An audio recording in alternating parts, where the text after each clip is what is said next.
अस्सलाम वालेकुम जी, मेरा नाम डॉक्टर अरसलान है और मैं लाहौर में आइकॉन आई केयर सेंटर में कंसल्टेंट आई सर्जन हूँ। आज का जो टॉपिक है ये एक बहुत इम्पॉर्टेंट क्वेश्चन है जो हमसे डेली बेसिस पे क्वेरीज़ काफ़ी सारी आती हैं, उनमें से सेलेक्ट किया है और हमसे रोज़ाना पूछा जाता है। क्या केराटोकोनस जो कि एक कदरे कॉमन बीमारी है आँखों की, पाकिस्तान में बहुत सारे पेशेंट्स हैं केराटोकोनस के,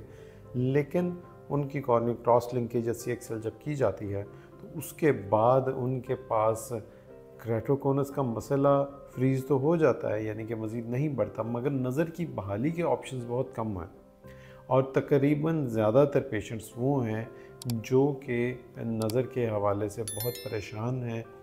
उनका केराटोकोनस का मसला रुक तो गया है लेकिन उसमें मज़ीद इम्प्रूवमेंट नहीं आ रही है और नज़र उनकी फ्रीज़ हो गई है उसी लेवल पे जिस जगह के ऊपर CXL किया गया।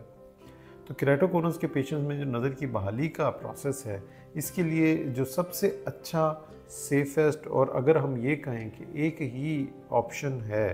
तो वो ICL की शक्ल के अंदर है, क्योंकि अगर हम आर्टिफिशियल लेंस भी डालेंगे तो उसमें जो नेचुरल लेंस है आँख का उसको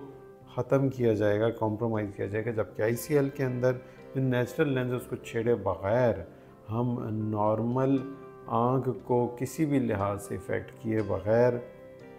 ऐनक के नंबर को ख़त्म करते हैं, जिससे केराटोकोनस में जो पेशेंट्स हैं जो नज़र की वजह से, प्रॉब्लम की वजह से बहुत ज़्यादा डिस्टर्ब हैं, तंग हैं, ग्लासेस उनको सूट नहीं करते,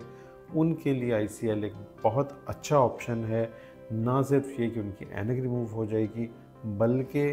जो नज़र है वो भी बहुत बेहतर हो जाएगी। लेकिन क्या आप इसके लिए सूटेबल कैंडिडेट हैं या नहीं हैं, इसका फ़ैसला आपके जो करीबी आँखों के मुआलिज हैं वो चेकअप के बाद करेंगे। तो अगर आपको केराटोकोनस का प्रॉब्लम है, नज़र कम है और नज़र की इम्प्रूवमेंट के लिए ग्लासेस सूट नहीं कर रहे हैं, तो आप अपने करीबी मुआलिज से इस सिलसिले के अंदर रब्ता कीजिए, वो आपको गाइड भी करेंगे और अगर आप ICL के कैंडिडेट हैं तो आपको ICL इम्प्लांट भी करेंगे। आज के लिए इतना ही। Thank you. अल्लाह हाफ़िज़।